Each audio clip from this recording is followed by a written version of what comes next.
What if vulnerability was your superpower? Have you ever felt like showing your true self flaws and all was a risk too big to take? Maybe you've held back from sharing your ideas in class, avoided telling someone how you really feel, or hesitated to pursue a dream because you were afraid of failing. Now imagine this. What if vulnerability, the very thing we often try to hide, was actually the key to living a more authentic, fulfilling life? That's exactly what Brené Brown reveals in Daring Greatly. This book isn't just about being brave, it's about daring to show up fully, even when it's uncomfortable. Introduction. Why vulnerability matters. Let's face it, vulnerability gets a bad rap. We're taught to see it as weakness, something to avoid at all costs. But here's the truth. Vulnerability is the birthplace of connection, creativity, and courage. In Daring Greatly, Brené Brown, a renowned researcher on shame and vulnerability, explains how embracing vulnerability transforms not only our personal lives, but also how we lead, love, and relate to others. In this audiobook summary, we'll explore why vulnerability is essential, how it can help you build deeper relationships, and practical steps to start practicing it in your daily life. Whether you're navigating friendships, academics, or future career paths, these insights will empower you to step into your full potential. Chapter 1. The Myth of Vulnerability. Vulnerability isn't weakness, it's strength. One of the biggest misconceptions about vulnerability is that it makes us weak. But Brené Brown argues the opposite. Vulnerability is the most accurate measure of courage. It's about showing up and being seen, even when there are no guarantees. Defining vulnerability. Vulnerability means uncertainty, risk, and emotional exposure.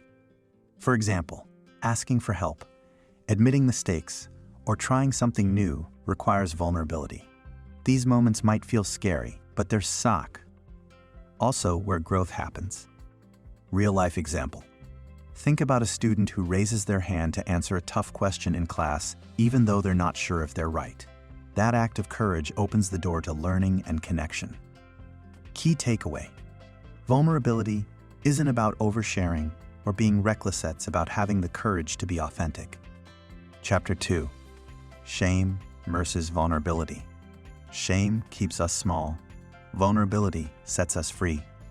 Brené Brown explains that shame, the fear of not being good enough, is one of the biggest barriers to vulnerability.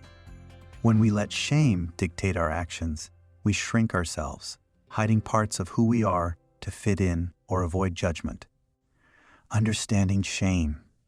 Shame whispers lies like you're not smart enough, you don't belong, or if people knew the real you, they'd reject you. These thoughts keep us stuck, afraid to take risks or express ourselves. The difference between shame and guilt. Guilt says, I did something bad, while shame says, I am bad.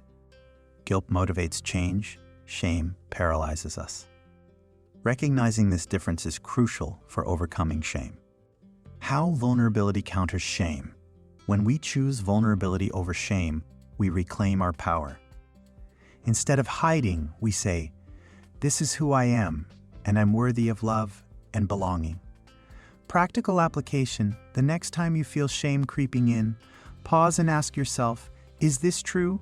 Am I letting fear define me? Then, remind yourself of your worth. Chapter 3. The Power of Connection. Vulnerability builds stronger relationships. At its core, vulnerability is about connection. When we allow ourselves to be vulnerable, we create space for others to do the same.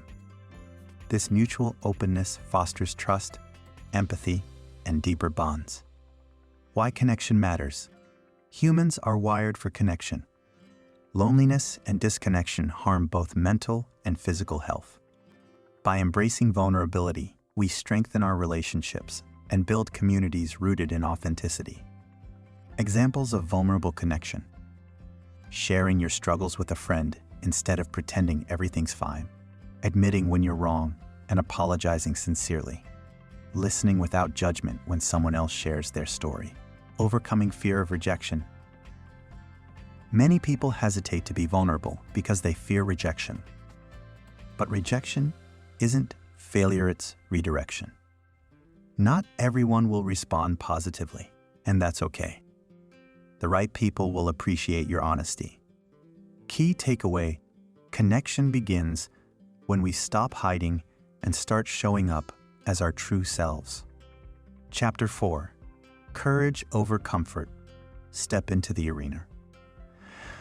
Brené Brown uses the metaphor of the arena to describe the places where we face uncertainty and risk. Stepping into the arena means choosing courage over comfort, even when it's hard. What does the arena look like?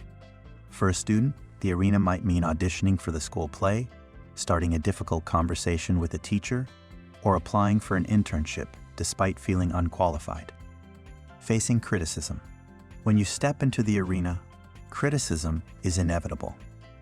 But as Brown says, if you're not in the arena getting your ass kicked, I'm not interested in your feedback. Only those who dare deserve respect. Building resilience. Every time you face discomfort and push through, you build resilience. Courage becomes easier with practice. Practical application. Identify one area of your life where you've been playing it safe. Ask yourself, what would stepping into the arena look like here? Then take one small step toward courage.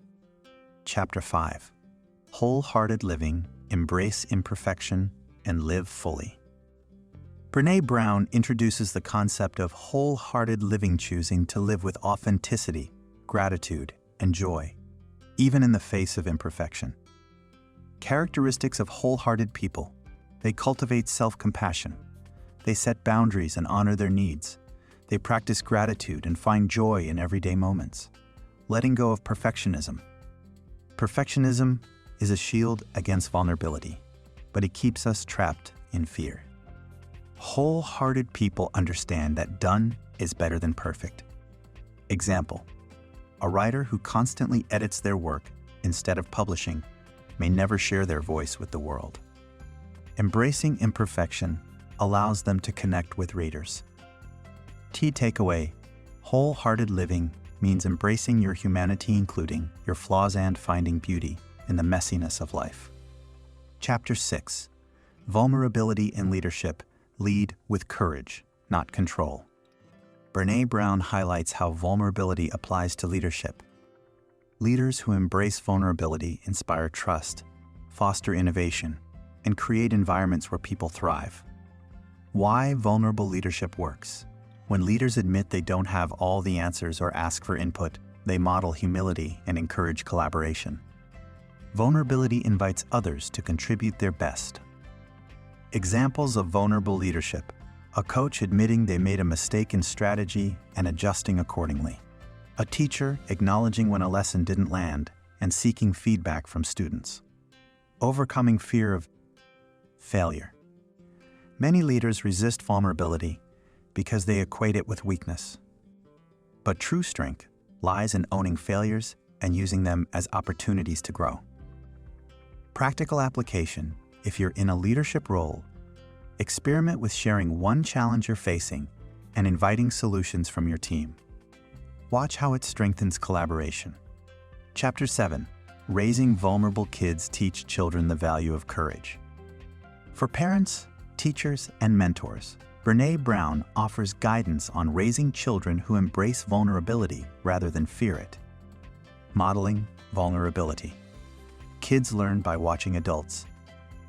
When you demonstrate vulnerability, like apologizing after losing your temper, you teach them it's safe to be imperfect.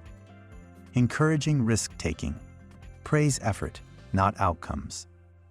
Instead of saying, "You're so talented, try," "I'm proud of how hard you worked on this project." Creating safe spaces.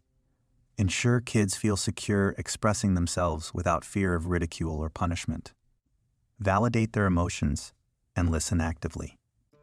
Key takeaway: children raised with vulnerability grow into adults capable of resilience, empathy, and meaningful relationships. Chapter 8. Shame resilience. develop tools to combat shame. Brené Brown provides strategies for building shame-resilient skills that help us navigate feelings of inadequacy and protect our sense of worth. 4 elements of shame resilience. Recognize shame and understand its triggers. Practice critical awareness, question societal expectations that fuel shame. Reach out and share your experience with trusted individuals. Speak shame aloud to Brené. Diminish its power.